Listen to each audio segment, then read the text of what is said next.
Hola Karen, ¿cómo estás? Gracias por aceptar la entrevista de hoy. Hola, Darling. Sí, estoy muy bien, gracias. Bueno, Karen, empecemos con las preguntas. ¿Por qué decidiste estudiar contabilidad? ¿Qué fue lo que te motivó? Me motivó mucho que tenía familiares ya profesionales en contabilidad y pude saber a, a qué, a qué se refería la carrera, cuáles eran las cosas que se trabajaban, a qué se dedicaban en sí de acuerdo a las funciones y tareas, ¿no? Y me pareció bastante interesante, me pareció una muy buena carrera y principalmente que era algo que me agradaba mucho cuando veía el trabajo de mis tíos, de mis familiares. Y finalmente eso fue una de las cosas que me motivaron y definitivamente la otra, que bueno, en esas épocas yo necesitaba planificar a futuro de qué forma podía también apoyar a mi familia, ¿no? Porque mi familia consta tengo una mamá soltera, entonces tenía que apoyar a mi familia, tengo hermanas y tenía que ser un ejemplo de ellas y también un ejemplo a seguir de mi hermana mayor, que es docente. Cuéntame un poco más sobre tu experiencia laboral como contadora. Bueno, en mi experiencia laboral, actualmente yo ya tengo 10 años y algunos meses trabajando como en el área contable, ¿no? Como contador en sí tengo trabajando, o como jefe de un equipo, tengo trabajando ya aproximadamente 6 años. Anteriormente he trabajado como asistente contable, analista contable, en su momento también a inicios de, de, de, de mi carrera o cuando estaba en el intermedio de mi carrera universitaria, trabajé también como practicante, ¿no? Estaba haciendo prácticas profesionales, pero bueno, luego tuve la opción de poder pasar y ascender como asistente, analista contable y felizmente y gracias a Dios hace como 6 años o 6 años más o menos ya pude optar por tener un ascenso y poder lograr ser jefe del área. Dentro de esa experiencia laboral que he podido tener en los diversos cargos, siempre he podido trabajar en el ámbito administrativo, financiero, laboral. La verdad, me he sentido muy a gusto con las diferentes áreas en las que he podido pasar o las que como contabilidad he podido tomar.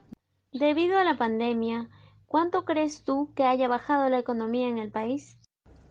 Debido a la pandemia, yo considero que nuestra economía ha decrecido de forma muy fuerte, principalmente porque esta pandemia del COVID-19 ha conllevado a que se haga a que se inicie un confinamiento que, bueno, dentro de mi generación, yo tengo 31 años, dentro de mi generación considero que no hemos vivido algo así en algún otro momento.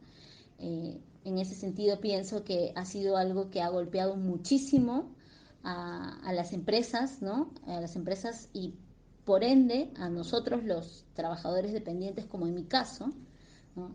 Que en algunas ocasiones algunas personas, algunos compañeros, amigos, familiares que puedo conocer, han tenido la desdicha de estar en una compañía que ha tenido que ir a la suspensión perfecta de trabajadores, ha tenido que despedir a muchos trabajadores o suspender sus actividades porque debido al confinamiento su actividad económica no se podía seguir ejerciendo.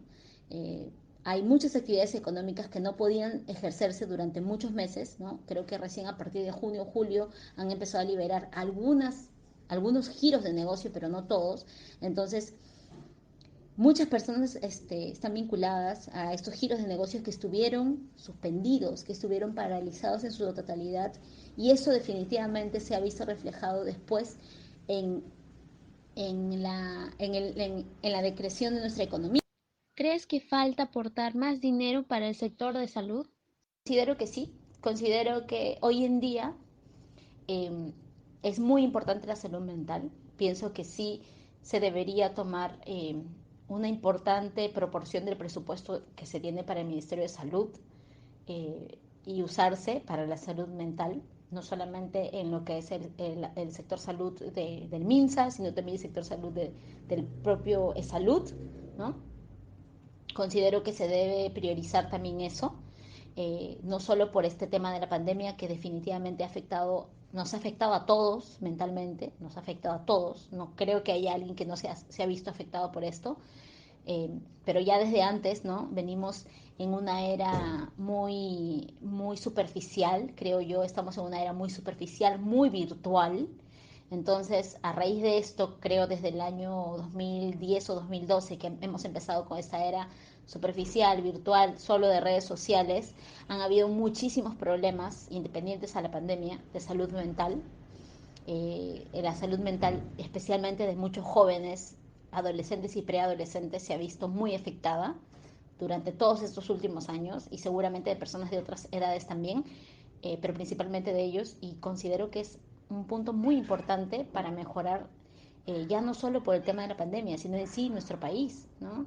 Para mejorar la empatía, la tolerancia, el respeto hacia los demás. Y es algo que no viene ocurriendo solamente a raíz de la pandemia. O sea, ya venimos con ese problema hace años. Y sí, sería muy importante que se tome en cuenta y que se ponga dentro de las prioridades, ¿no? Sabemos hoy en día que la prioridad máxima es el tema del COVID y combatirlo y eliminarlo, pero la siguiente prioridad, pienso yo, o una prioridad en la misma línea, pero de repente no la principal, pero la inmediata después del COVID debería ser la salud mental. ¿Consideras que los impuestos que pagamos diariamente los peruanos están bien o deberían de ser un poco más económicos?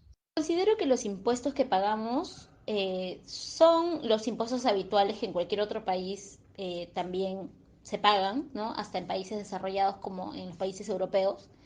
He tenido la oportunidad de poder recibir feedback, información de otros países en algunos trabajos que he estado acerca de los impuestos laborales o de los impuestos eh, por, por ganancias o por ventas, etcétera.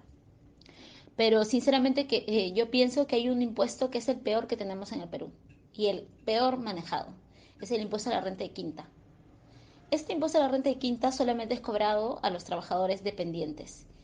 Y ese impuesto a la renta de quinta, así como es muy similar al de cuarta también, ¿no? A los trabajadores profesionales, independientes, no a los, ellos trabajan independiente, brindan sus servicios, ¿no? Los de quinta trabajamos para empresas, somos dependientes, pero en ambas categorías nos hacen una retención de impuestos que jamás es de vuelta. Y que muchas veces, en el caso principalmente de quinta, es muchísimo mayor el impuesto eh, al IGB, es muchísimo, puede llegar a ser igual al impuesto a la renta de personas jurídicas o de empresas, y este impuesto no nos sirve para nada. O sea, este impuesto simplemente nos lo quitan y ya está. Por ejemplo, las empresas tienen la ventaja, digamos, entre comillas, ¿no? Que de su impuesto del 29.5% se le cobra solo a las ganancias, ¿no? A las ganancias propiamente. O sea, si la empresa tiene ingresos, se le restan los gastos a esa utilidad, que es la ganancia, o si es ganancia, ¿no? Se le cobra el 29.5% y ese es el impuesto. Pero las personas dependientes o los independientes no tenemos esa ventaja. No hay una ley, no hay un reglamento o no hay especificaciones de qué gastos podemos hacer. Hay unos gastos mínimos. Hay 3 o 4 gastos puntuales que sí se pueden hacer como persona dependiente o independiente de servicios profesionales o de trabajadores de empresa, que podemos hacer y que sirven para disminuir eh, la base del impuesto que vamos a pagar. Pero son muy pocos. Entonces yo considero que es el peor impuesto que tenemos y que debería modificarse y debería alinearse para que sí pueda dejar que muchos trabajadores de empresas formales que aportan, ¿no? Y que aportamos al Estado, nos puedan también dejar tener un estilo de vida mejor, una calidad de vida mejor. Muchas personas de repente que a partir de los 2.500 soles, 2.600 soles o 2.800 soles creo empiezan a retenerles impuesto, este impuesto lo pierden en su totalidad, o sea, nunca hay forma de que luego sea devuelto y al final es un impuesto totalmente ciego, no sirve para nada. O sea, es como, por trabajar en una empresa formal te voy a cobrar. Entonces, como ganas, te cobro. Y a mí no me parece adecuado. Debería haber una reforma para este tipo de impuestos, porque la verdad, muchos trabajadores dependientes son muy afectados. ¿Crees que el Perú ha gastado más dinero en comprar gas lacrimógeno para las marchas #Merino no es mi presidente que en comprar pruebas moleculares? Sinceramente no creo eso. No considero que se haya gastado más dinero en comprar gas lacrimógeno para estas marchas. Particularmente yo he participado en esta marcha del día jueves, eh, de hace unos días, del jueves 12. La verdad, sigo aún muy apenada por lo que está sucediendo en nuestro país. Pero sin embargo, no considero que se esté malgastando el dinero en comprar gas lacrimógeno en lugar de comprar pruebas moleculares. No considero eso. Sí considero que en lugar de comprar gas lacrimógeno, así sea poco, se debe comprar por lo menos unas cuantas pruebas moleculares. Eso sí considero. Porque la verdad, sinceramente, para mí, lo del día jueves fue una marcha totalmente pacífica hasta donde yo estuve. ¿No? De todas maneras, no me quedé hasta el final, hasta altas horas de la noche, ¿no? Pero dentro del tiempo que yo participé, desde las 5 de la tarde hasta las 9 de la noche, todo estuvo súper tranquilo. Fue una marcha pacífica. Así que no entendí, hasta ver las imágenes, obviamente, de lo que sucedió, no entendí por qué usaron no entendía ni pensaba que se iba a poder usar gas lacrimógeno en algún momento porque todos estaban sumamente tranquilos. Pero, en fin. em, pero sinceramente, bueno, sinceramente no considero eso. Pero sí recalco y considero que hubiera sido mejor, en lugar de comprar gas lacrimógeno, o sea, quizás no más que pruebas moleculares, no se ha hecho eso, pero en lugar de comprar, así sea un gas lacrimógeno, se debe comprar una prueba molecular, que es lo que hace falta en nuestro país para contener esta pandemia, ¿no? Porque la única forma de contenerla, creo yo, y así como han hecho en otros países y como se puede ver, o en cualquier otra situación que uno tiene hasta en casa, ¿no? ¿Cómo puedes mitigar algo? Sabiendo qué es lo que ha pasado. Entonces, para poder contener esta pandemia, ¿qué necesitamos? Pruebas moleculares, porque las pruebas rápidas no te certifican si estás enfermo o no. Muchas veces te dan un falso negativo, un falso positivo, entonces es mejor tener pruebas moleculares. Con eso estás 100% seguro si tiene o no tiene el virus y ya sabes cuántas personas exactamente tienen, dónde viven, dónde están, cómo pueden hacer y cómo se van a curar. Entonces tienes contenido el virus de esa forma. Pero si no lo sabes, entonces sí pienso que en lugar de gas lacrimógeno, hoy en día se debe comprar pruebas moleculares. ¿Cuál es tu opinión acerca de nuestra ex ministra de la Economía, María Antonieta Alba? Eh, Sinceramente considero que las cifras hablan por sí solas y el Perú creo que, tengo entendido que es uno de los países con una de las mayores tasas negativas de crecimiento durante estos últimos meses, ¿no? Dentro de los países más afectados, está dentro de uno de los tres países más afectados en el mundo, ¿no? Por la pandemia. Y entonces, definitivamente eso habla mucho de su gestión.